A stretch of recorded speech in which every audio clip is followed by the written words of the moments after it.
Sekarang Arman lagi menuju ke rumah Lika, Om. Om dan Tante harus cegah dia. Saya nggak tahu cara gimana, saya nggak bisa nahan dia di rumah, Om. Aduh, bahaya deh. Bahaya kalau sampai Arman ketemu sama keluarganya, Om. Nanti rencana kita akan terancam.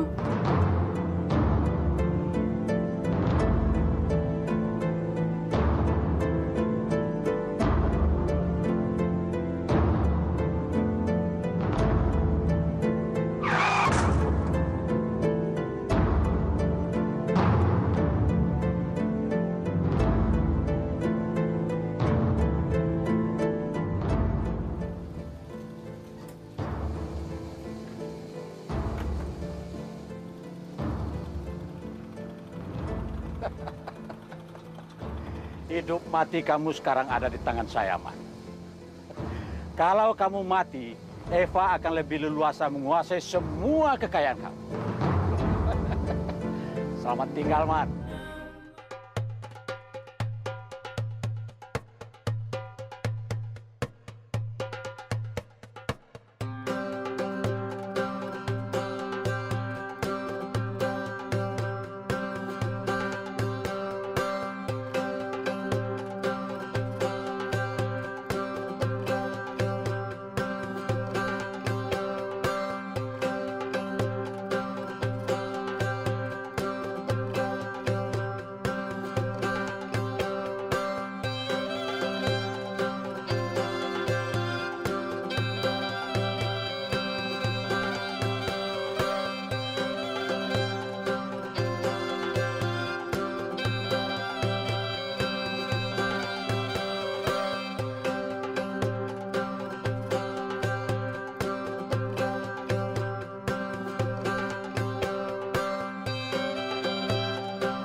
Mobil kamu saya kembalikan sesuai dengan janji saya.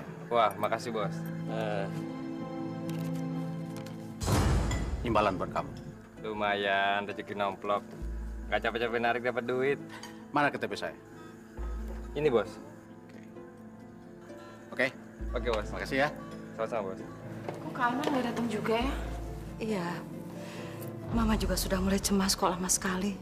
Jangan-jangan dia nggak bisa kemari. Jangan-jangan si Eva nggak ngizinin Arman pergi, Ma. Saya udah coba hubungin handphonenya, tapi nggak diangkat-angkat. Telepon ke rumah aja, Yan. Arman masih hidup atau enggak? Eva, Om gak sempat memastikannya. Om takut orang-orang keburu datang melihat kecelakaan itu. Gimana sih, Om? Kenapa nggak sekalian aja dihabisin sih? Kamu jangan gegabah, Eva. Masih banyak yang perlu kamu ketahui dan pelajari mengenai semua aset perusahaan. Saya ngerti. Yang Om cari bukan cuma harta kan, tapi balas dendam. Sebentar, Om. Halo. Selamat malam. Betul, saya istrinya. Apa? Arman ada di rumah sakit? Iya ya, saya kesana sebentar ya. Sebentar ya. Ya. Om, saya harus nengokin Arman ke rumah sakit. Ya, oke. Kita harus memberitahu Ratna dan keluarganya dong, Mas. Mereka nggak perlu tahu apa yang terjadi sama Arman. Ini kan kesempatan untuk mereka membuat merasa bersalah, Mas. Maksudnya? Arman mendapat kecelakaan itu kan dalam perjalanan menuju ke rumah Lika. Mereka kan yang memaksa Arman untuk datang dan berbicara. Pasti mereka akan merasa bersalah. Dan Eva bisa dengan mudah memojokkan kepada mereka. Terutama untuk si Ana. Ana? Mas masih ingat nggak? Dulu ibu tirinya Ana kan selalu bilang bahwa Ana itu adalah tukang bawa sial. Iya, saya ingat. Ratna dan Lika pasti ingat bahwa julukan Ana tukang bawa sial itu masih melekat sama mereka. Nah, dengan adanya musibah Arman ini, kita bisa manfaatkan kepada mereka bahwa ini adalah sial dari Ana. Bagus. Usul kamu bagus sekali. Gara-gara Ana, kita ditendang oleh Ratna. Sekarang giliran kita untuk menendang dan menginjak-injak si Ana. Ayo, telepon sekarang. Kita mending langsung aja ke sana. Kita ke rumah Lika aja. Boleh juga. Gimana, Dok? Kita tunggu saja perkembangannya sampai transfusi darahnya selesai. Saat ini belum ada yang bisa kami lakukan dan asumsikan. Permisi. Assalamualaikum. Waalaikumsalam. Mau apa kemari? Ada urusan apa sama Lika? Ratna, kami barusan dari rumahmu. Kami sih maunya silaturahmi. Tapi kata pembantu kamu bilang tadi ada berita buruk. Kabar buruk? Katanya Arman kecelakaan. Kecelakaan.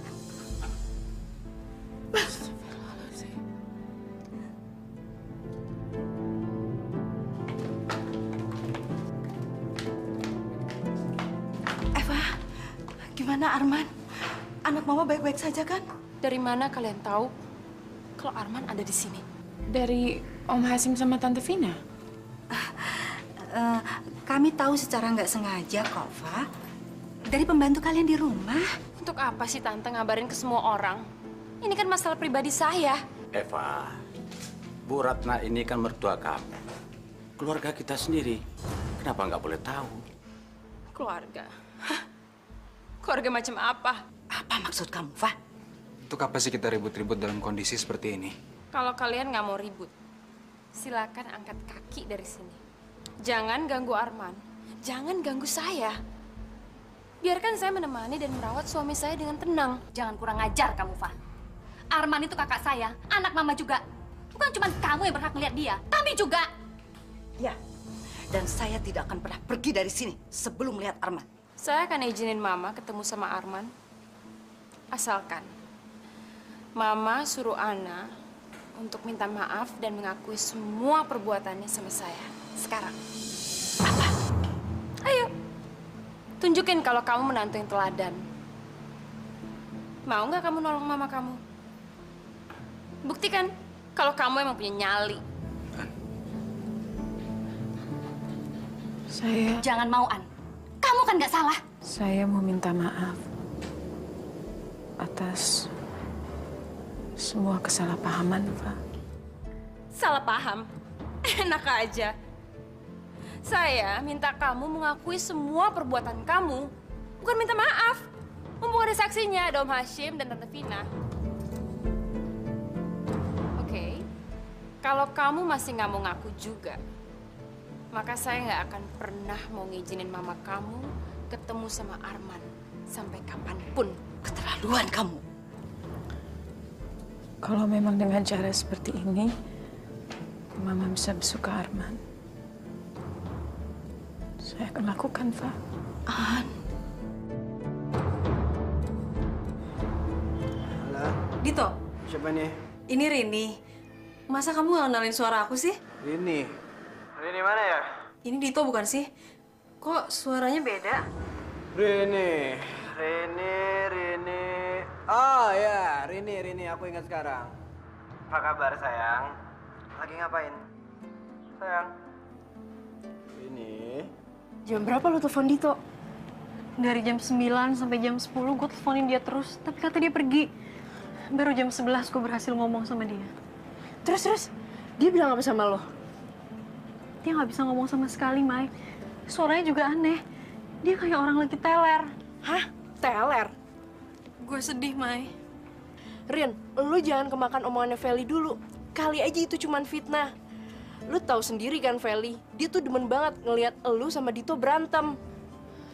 Gue nggak dengerin Feli, tapi gue dengerin apa kata hati gue. Gue pengen buktiin sama lu sekali lagi. Oke?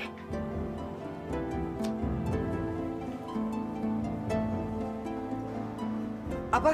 Shh, jangan keras-keras dong, Dit. Mai. Sejak kapan? Itu bukan urusan lo. Makanya kemarin gue iyain ajakannya Feli. Soalnya gue juga suka make juga, Dit. Makanya itu, kalau lu punya temen, ya yang bisa ngasih barang lah. Ngasih stok barang buat gue. Please, gue butuh banget nih. Kalau lo minta tolong sama gue, ya gue kan bukan pemakai. Iya, gue tahu lu bukan pemakai. Iya, pergaulan lu kan luas, Dit. Kali aja lu punya teman atau siapa, kek. Gimana, Mai? Pulang sekolah kita ikutin si Dito.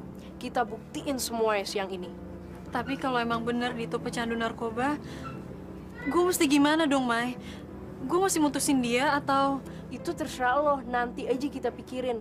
Yang jelas kita buktiin dulu.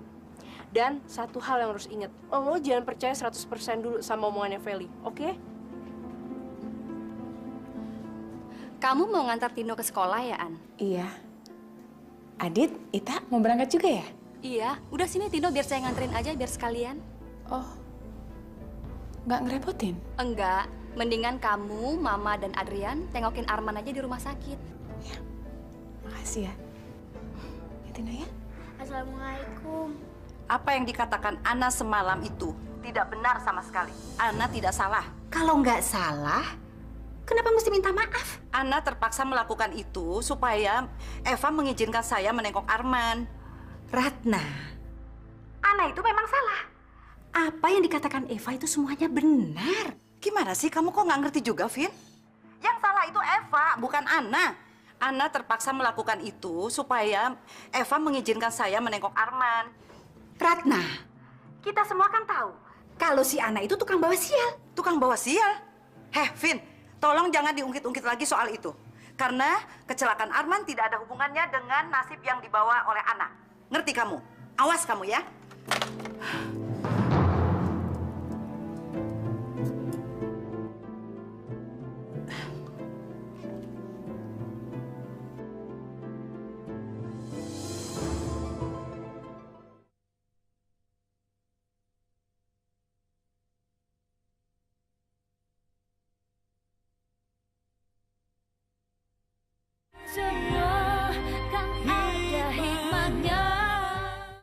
Aduh, kasihan si Ratna, Mas. Biarpun dia mati-matian nggak mau nuduh kalau anak itu tukang bawa sial. Tapi saya yakin, kata-kata saya akan berpengaruh pada pemikirannya, Mas. Ya jelas, buktinya kan sudah banyak. Pertama, calon istrinya Arman Livia kecelakaan dan meninggal di hari pernikahan. Lalu sekarang Armannya sendiri kecelakaan. Alasan kita kuat menuduh Ana sebagai tukang bawa sial di keluarga mereka. Tapi Mas, kita harus terus mempengaruhi pemikirannya Ratna, Lika, dan kalau perlu Adrian juga. Supaya mereka yakin bahwa musibah yang terjadi belakangan ini memang disebabkan oleh si Ana. Ya, betul. Biar Ana merasakan apa yang kita rasakan. Bagaimana sakitnya ditendang dan dibuang oleh keluarga.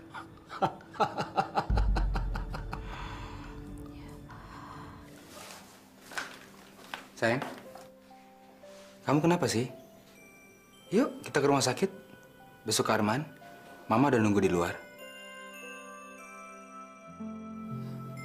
Oh, saya ngerti. Kamu malas ketemu Eva? Enggak, nggak apa-apa. Kalau kamu nggak mau besok ke Arman, nggak apa-apa. Saya mau ngeliat keadaan Kak Arman kok. Tapi kan, saya nggak ada apa-apa kok sama Eva. Benar? Benar. Oke, saya tunggu di luar ya.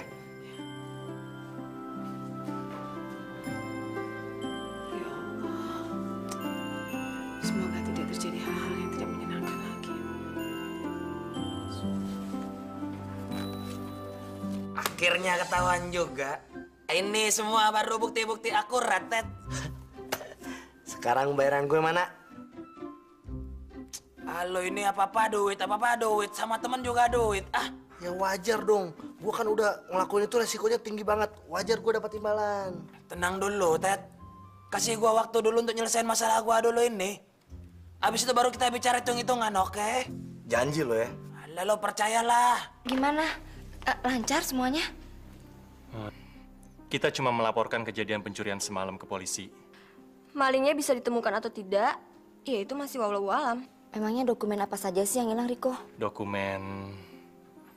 macam-macam lah. Yang jelas, dokumen itu semua penting buat saya. Yang aku heranin, maling itu malah nyuri tasnya Riko yang berisi dokumen. Tapi barang-barang berharga malah dia nggak curi. Aneh kan? Sur! Surya nggak ada, Sin. Pergi kemana? Nggak tahu. Perginya nggak bilang-bilang sama aku. Heran deh tuh orang. Semalam aja baru kemalingan. Sekarang udah keluyuran lagi. Bukannya dia malah jagain rumah. Pinjam handphone dulu, Ted. Lu mau telepon kemana? Ke Bandung. Bandung, gila. Nggak. Interlokal. Bayaran rekening gua mahal ntar. Udah pakai handphone lu aja. Alah, pulsa gua habis, Ted. Nggak cukup buat nelpon luar kota. Ya ampun. Lu buat beli pulsa handphone aja nggak punya, gimana lu mau ngasih imbalan buat gue? Aduh, lu tuh nggak percaya banget sih sama gua. Bukan nggak percaya, business is business. Gimana kalau itu? Itu. Ini jam tangan, Ted, bukan handphone. Ya ampun, dibanding gue minta istri lu buat jaminan gimana? Ya mendingan itulah. Udah serahin, sini. Oke. Kalau ini buat lu lebih percaya. Nih lu pakai handphone gua tapi jangan lama-lama.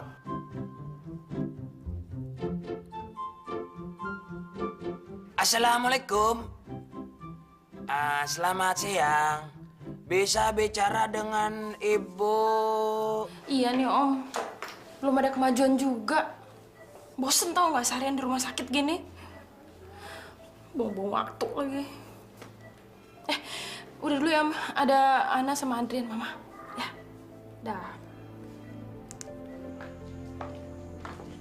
Assalamualaikum. Fah, Arman belum sadar juga. Ini semua gara-gara kamu. Saya? Iya, Tante Vina bilang, kalau dari dulu tuh emang kamu tukang bawa sial. Kamu jangan percaya begitu saja dengan omongan Tante Vina. Nggak betul itu. Buktinya, banyak banget musibah yang terjadi. Dari mulai calon istrinya Arman meninggal, sekarang Arman yang kecelakaan. Kamu tuh emang bawa sial, tau nggak? Jaga mulut kamu. Kamu yang jaga mulut istri kamu. Suatu saat nanti, kamu yang akan ketiban sial. Karena emang istri kamu tuh membawa sial.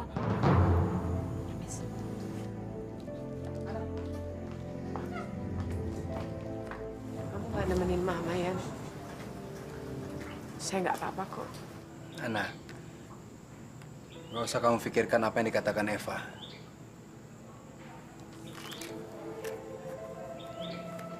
Kamu mau telepon siapa? Tante Vina. Gara-gara dia, Eva jadi ikut-ikutan ngatain kamu pembawa sial. Udah lah Yan, nggak usah. Ntar masalahnya tambah panjang. Yang penting sekarang kita doain supaya Kak Arman bisa sembuh. Ya. Bukan cuma kesembuhan Kak Arman, tapi juga perusahaan. Kalau ada berita apa-apa, kamu kabari saya.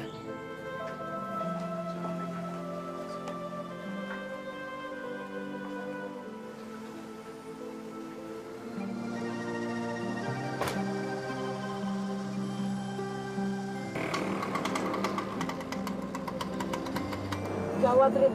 Ternyata dugaan lu tuh selama ini benar. Lihat deh, gerak-gerik si Dito. Mencurigakan banget kan? Lo hitung aja sendiri.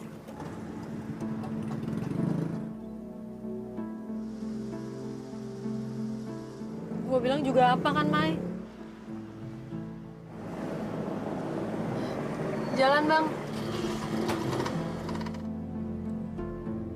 Assalamualaikum. Waalaikumsalam. Bisa ketemu sama Kak Ana, Pak? Mbak Ana. Mbak Ana udah nggak tinggal di sini. Maksudnya udah pindah? Iya. Pindah kemana, Pak? Apa Bapak tahu? Wah, kurang tahu juga tuh. Ya udah deh, makasih. Ya, sama-sama. Rin, sebenarnya Kak Ana itu siapa sih? Dia satu-satunya orang yang bisa ngasih nasihat buat gue, Mai. Gue bingung gimana ngadepin Dito. Rini, kenapa lo mesti bingung? Gampang aja kok, lo putusin aja dia. Lagi pula, apa untungnya sih pacaran sama orang tukang obat kayak dia gitu? Tapi Kak Ana bilang, kalau gue ngejauhin Dito, dia bisa tambah frustasi. Dan bisa-bisa dia tuh tambah terjerumus, Mai. Gue harus berusaha untuk nyadarin Dito. Terus gimana caranya, Rin? Lo kira gampang? Dengar ya, Rin. Pecandu yang masuk rumah sakitnya belum tentu bisa sembuh. Apalagi kita yang nggak bisa apa-apa. Bisa nggak nyembuhin orang? Pasti ada cara, Mai. Gimana caranya? Ya itu dia yang gue belum tahu. Coba ada Kak Ana. Dia pasti bisa ngasih jalan buat gue. Duh, Kak Ana pindah kemana ya? Kok dia nggak kasih tahu gue sih? Mai, gue tahu kemana kita harus cari Kak Ana. Kalian pindah rumah ya? Iya, Kak. Kenapa? Kakak pengen banget ketemu sama kakak kamu. Boleh nggak kakak minta alamat baru kamu? Tino sih nggak tahu alamat lengkapnya. Yang Tino tahu cuman sekarang kita numpang tinggal di rumahnya Tante Lika. Tante Lika itu siapa? Tante Lika adiknya Om Adrian. Om Adrian suaminya Kak Ana. Kenapa pindah, Tin? Kakak, jangan kasih tahu siapa-siapa ya. Kak Ana diusir, jadinya kita terpaksa numpang tinggal di rumahnya Tante Lika.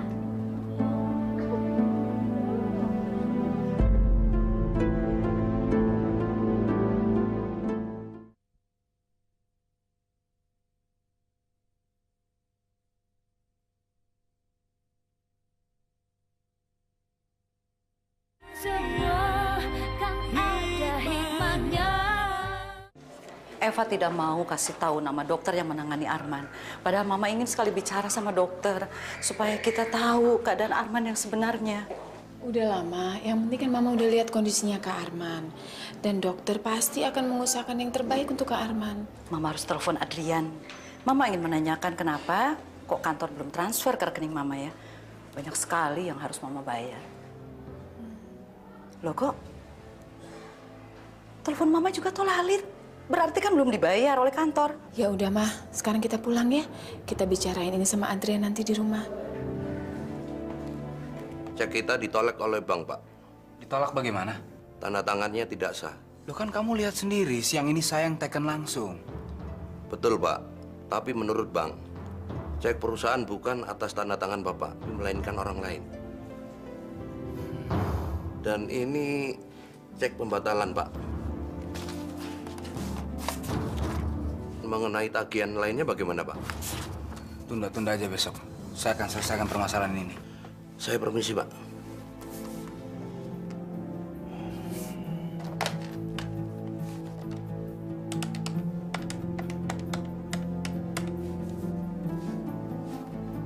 Ada apa, Yan? Kamu kan tahu, saya nggak bisa ninggalin Arman. Saya harus jaga Arman. Iya, saya ngerti. Tapi saya harus selesaikan permasalahan di keuangan di kantor, kan? Arman lagi sekarat begini. Kamu malah ngomongin soal keuangan. Loh, justru itu, karena saya nggak mau ngerepotin kamu, saya cuma minta tolong untuk kamu menyerah terimakan kembali kuasa itu kepada saya. Supaya saya bisa menghandle keuangan di kantor tanpa harus ngerepotin kamu. Dan kamu... Serah terima kuasa. Iya, saya bisa kirim ke rumah sakit dokumennya dan kamu tinggal tanda tangan. Kamu nggak perlu meninggalkan Arman. Saya mesti minta persetujuan Arman dulu. Apa? Ya iya dong. Saya nggak bisa bikin keputusan sendirian. Saya harus minta izin sama suami saya dong. Kak Arman pasti setuju. Dia kan kakak saya, dan ini untuk kepentingan perusahaan. Nggak bisa gitu, Yan. Pokoknya saya akan tunggu sampai Arman sembuh. Terus bagaimana?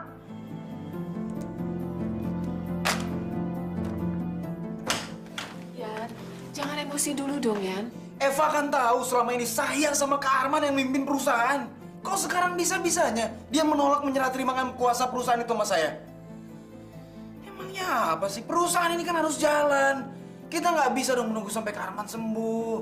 Ini bukan perusahaan kecil. Mana saya malu. Saya malu sama pegawai-pegawai saya. Muka saya mau taruh di mana? Saya dianggap saya nggak becus memimpin perusahaan. Biar tahu rasa si Adrian. Sekarang dia bukan pimpinan lagi. Saya yang pegang kendali perusahaan. Tapi kamu kan sibuk ngurusin Arman. Om rasa inilah saat yang tepat untuk menempatkan Om di perusahaan. Nanti mereka curiga, Om. Ya, biarkan saja. Kamu kan perlu orang untuk mengawasi gerak-gerik Adrian di kantor. Jangan sampai Adrian mendapat jalan untuk mengambil alih semuanya dari kamu. Untuk itu, Om harus diberi wewenang di kantor. Selamat malam. Apa betul di sini teh ada yang namanya Riko? Mbak siapa ya? Udah atuh jawab aja pertanyaannya. Bener gak ada Riko tinggal di sini? Iya betul, tapi akhirnya ketemu juga. Sok atuh panggil si Rikonya, bilang dari Ibu Sukaisi Dago Bandung mau ketemu. Ayo cepetan. Iya, ya udah, masuk aja dulu.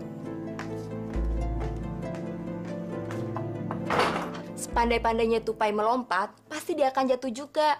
Sepandai-pandainya dia kabur, pasti atuh ketemu juga.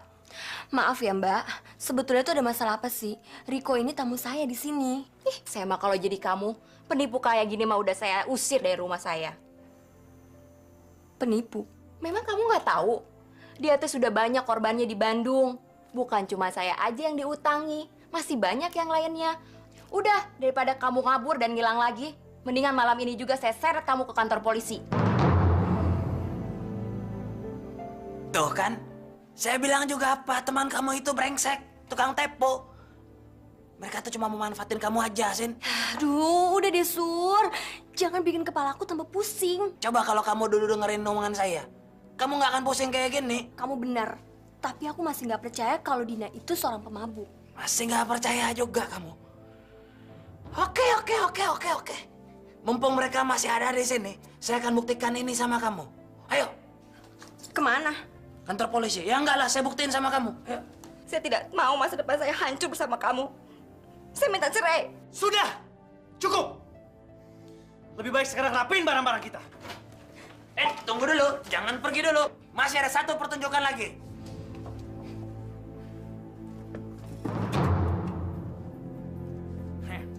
Ini. Ya ampun. Dina, jadi betul ya kamu suka mabuk? Sekarang kamu percayakan Sin sama saya, Sin? Jadi, kamu selama ini membohongi saya juga? Sejak kapan kamu minum minuman keras? Ini semua gara-gara kamu. Saya stres. Saya stres dengan masalah kamu. Kamu? Udah. Jangan ribut di sini. Selesaikan masalah kalian di luar. Cepat rapikan barang-barang kalian dan tinggalkan rumah saya sekarang juga.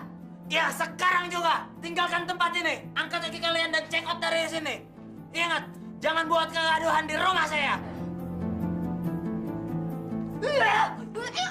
Ayo cepat. Rumah Sinta. Oke, aku akuin kali ini kamu memang benar. Alhamdulillahirrabbilalamin. Sekarang kamu percaya sama saya kan? Oke, sekarang saya minta duit dulu.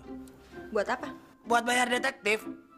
Karena detektif ini sudah berhasil mengungkap kasus penipuan ini. Kamu nyawa detektif.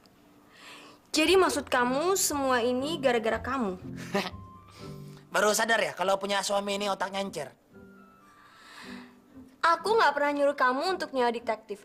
Jadi untuk urusan pembayaran itu lebih baik kamu urus aja sendiri. Bukan urusan aku, oke? Sinta! Saya berbuat seperti ini demi kebaikan kamu juga, Sin. Tapi kenapa kamu lari begitu saja? Sin, saya bayar pakai apa? Sin. Ana, sudah bicara sama Adrian tentang kartu kredit kita? Belum, Ma. Kenapa belum? Saya nggak mau bebanin Adrian, Ma. Tapi kan, An, ini juga penting.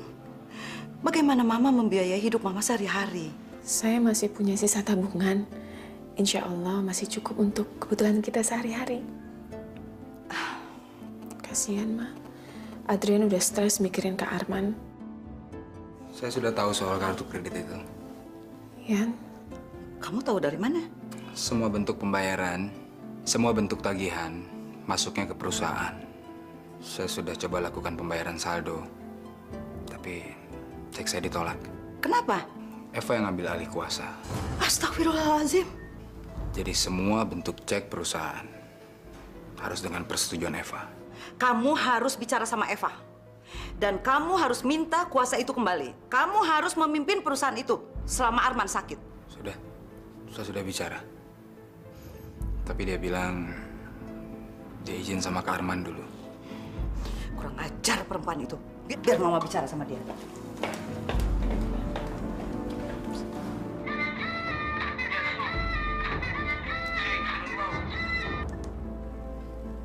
Halo? Ini Mama mau bicara. Dasar mantu kurang ajar. Awas kamu, Eva.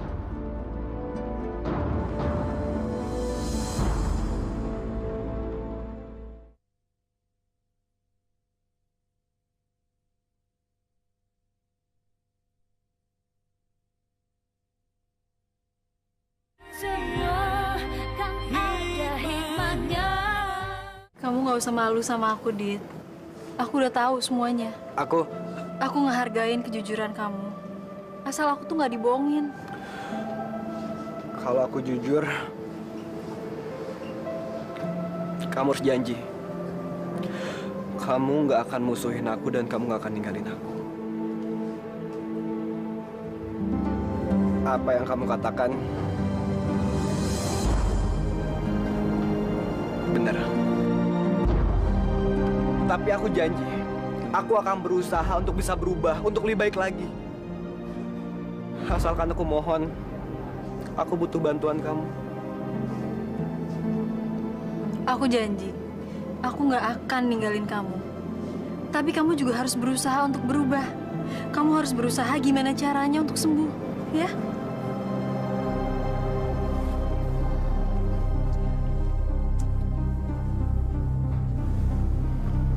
Brengsek. Bukannya putus, malah makin romantis. Orang-orang yang tidak beriman tidak kuat menghadapi cobaan.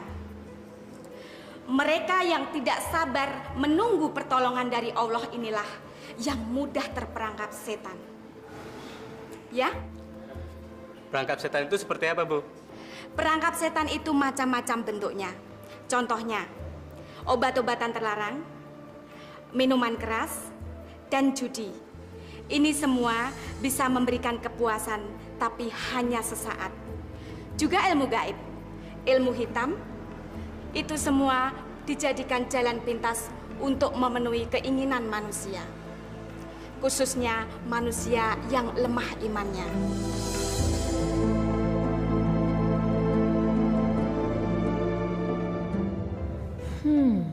Cuman satu cara yang belum pernah gue coba. Sekarang gue harus mencoba cara itu untuk misahin si Dito dari si Rini. Yan, Ada apa? barusan Mas Nanda telepon. Dia bilang lusa mau pulang ke Jakarta.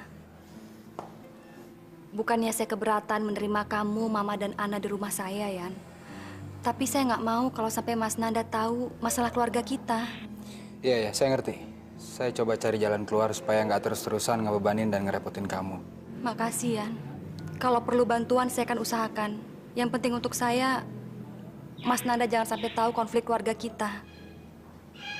Iya. Saya berangkat dulu ya.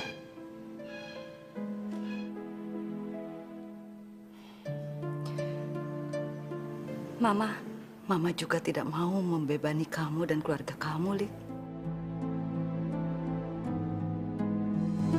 Kita bisa pindah ke apartemen yang di Simpruk itu. Di situ kan ada Om Hasim sama Tante Vina, Ma. Lagi pula kan cuma ada 2 kamar. Apartemen itu milik Mama. 2 kamar cukup kok buat kita.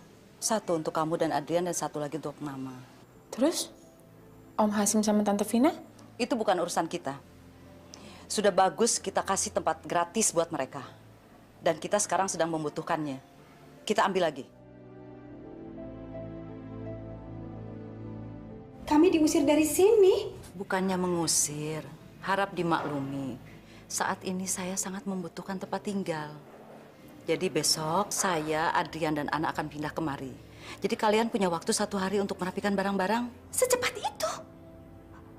Aduh, gimana sih kamu, Ratna? Mestinya kamu kasih waktu buat kami. Terus kami mau pindah kemana, Rat?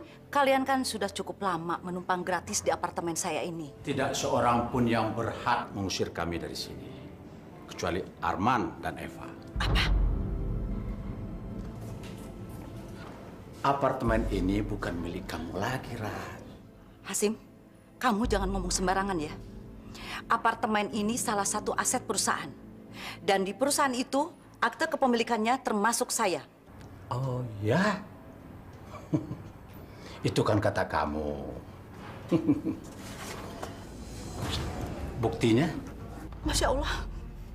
Tidak, apartemen ini milik saya, bukan milik kalian. Nah, sekarang semuanya sudah jelas kan? Jadi, silahkan kalian tinggalkan apartemen ini sekarang juga. Tidak bisa. Kalian yang harus pergi dari sini. Aduh, Ratna, apa kamu sudah rabun? Coba dong. Baca nih, baca. Tidak bisa, Anak. Kita harus tinggal di sini. Mereka yang harus pergi dari sini. Mereka yang harus angkat kaki dari sini. Nggak bisa. Pulang, kita bicarain ini semua sama Adrian. Assalamualaikum. Itu belum apa-apa. Siang ini akan ada kejutan buat mereka. Kita ke rumah sakit sekarang. Jangan, Ma. Mendingan kita pulang aja. Ya nggak bisa dong. Mama harus bicara sama Eva. Eva harus menjelaskan semua ini. Ma, Kak Arman itu lagi sakit. Nanti kalau Eva ribut-ribut kan malu, Ma. Kita pulang aja ya, Ma ya. Kita bicarain sama Adrian. Nanti Adrian telepon Eva dari rumah. Ya? Yuk, pulang ya. Semuanya udah beres. Saya udah informasikan ke semua pegawai pagi ini. Kecuali Adrian. Iya, nggak usah khawatir deh. Udah dulu ya, saya lagi santai nih. Oke, bye.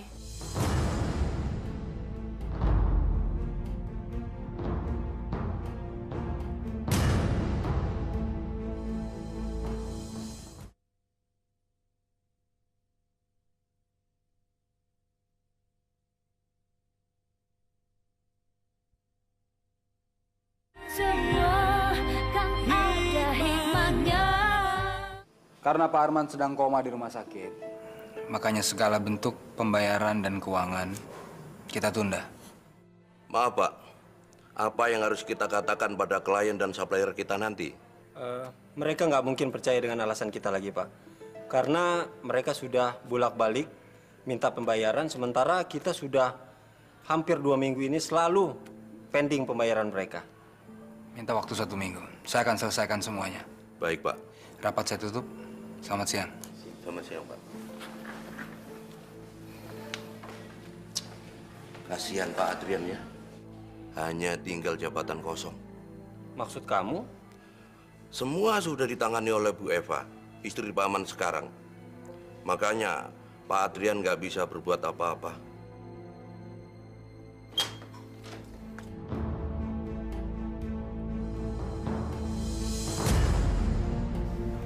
Ya. Oke. Loh, Om? Bagaimana hasil meetingnya? Saya butuh laporan meeting pagi ini. Ngapain di sini? Loh, rupanya kamu belum membaca surat resmi pagi ini. Ini.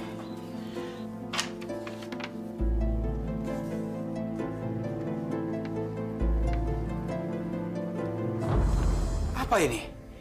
Kenapa saya nggak dikasih tahu? Eva nggak butuh kasih tahu kamu. Nggak perlu.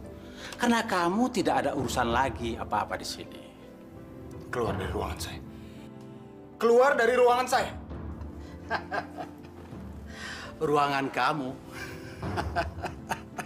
Adrian.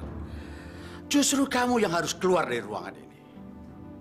Mulai hari ini, saya yang akan duduk di ruangan ini. Baca dong. Baca surat keputusan yang sudah ditandatangani pimpinan perusahaan ini. Baca.